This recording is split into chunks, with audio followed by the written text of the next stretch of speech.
बिस्मिल्लाहिर्रहमानिर्रहीम। प्यारे दोस्तों, अस्सलाम वालेकुम।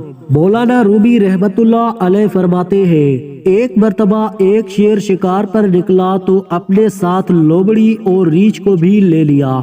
शेर ने 3 शिकार किए, एक हरन का, एक गाय और एक खरगोश। वापसी पर रीछ बड़ा इतराकर चलने लगा कि शिकार में हमारा हिस्सा भी है।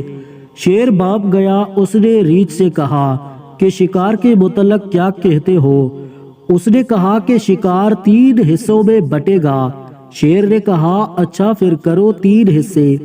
रीछ कहता है कि शेर, तू जंगल का बादशाह है, बड़ा है, इसलिए गाय तेरे हिस्से में मैं दरमियाना हूँ, इसलिए हरन मेरा और खरगोश लोमड़ी का। शेर उसकी चालाकी को समझ गया। उसने पंजा मारा तो रीछ को भी मार दिया। अब लोमड़ी समझ गई, चालाक जो ठहरी। उसने सारा मामला समझ लिया।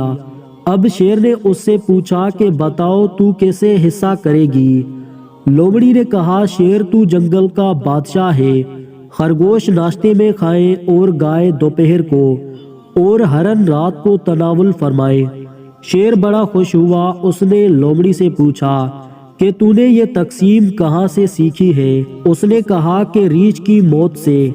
मौलाना रूमी रहमतुल्लाह अलैह फरमाते हैं, ए गाफिल इंसान, तू भी कुछ मौत से सीख जा। जब तेरे पास तेरे अपने मौत की नींद सो जाते हैं तो तू भी समझ और ध्यान कर।